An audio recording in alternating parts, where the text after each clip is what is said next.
Simpozium 5-marotaba o'tkazilyapti. 4-sida ishtirok etgan edim va 5-siga mana taklif qilishdi. Bu yerda asosan men makon olamni kengayib borishi va insoniyatni yashayotgan hayoti makon qisqarib borayotgan holatida asarim yaratyapman. Bu yerda mana boshqa davlatlardan kelishdi. Bu haykaltaroshlik faqat shu marmardan haykal yasalyapti. Endi ular oddiy haykaltaroshlikdan farqi buni murakkabligi, toshdan ishlash juda ham nozik ish hisoblanadi. Toshkent metallurgiya zavodi simpozium ishtirokchilariga o'z ijodiy g'oyalarini zamonaviy sanoat muhiti bilan uyg'unlashtirish imkonini bermoqda. San'at ahli haykaltaroshlarga ajoyib bir bayram bo'ldi. Chunki simpoziumni 5-bor olib borilgan simpoziumning ochilish marosimi bo'ldi. Bunda 5 ta davlatdan haykaltaroshlarimiz qatnashib turibdi. O'zimizda milliy haykaltaroshlarimiz 9 nafar, toshdan, metalldan 4 nafar haykaltaroshlarimiz bugun simpoziumda ishtirok etadi. 5 ta davlatdan ishtirok etayotgan bo'lsa, ular bevosita O'zbekistonni bugungi kunda boshqa davlatlarga reklama qiladi. Chunki ularning bugungi asari O'zbekistonda qoladi. Namunalarini Samarqandda, birinchi xalqaro simpozium Samarqandda bo'ldi, Samarqandda ko'ramiz.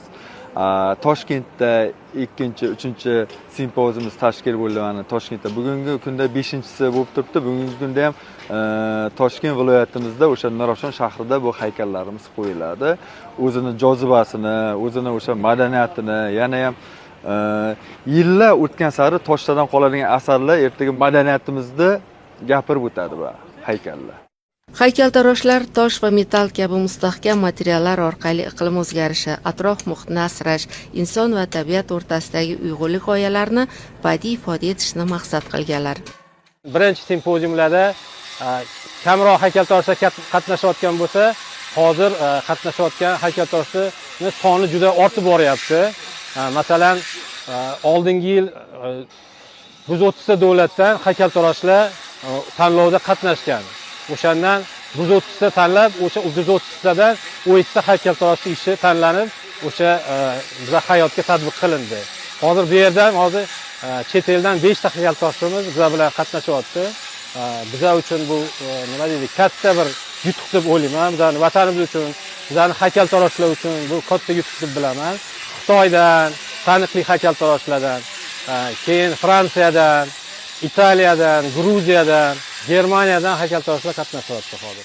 Simpozium nafaqat ijodkorlar tajriba almashadigan maydon, balki ekologik muammolarga jamoatchilik e'tiborini qaratishga xizmat qiluvchi muhim tashabbus hamdir.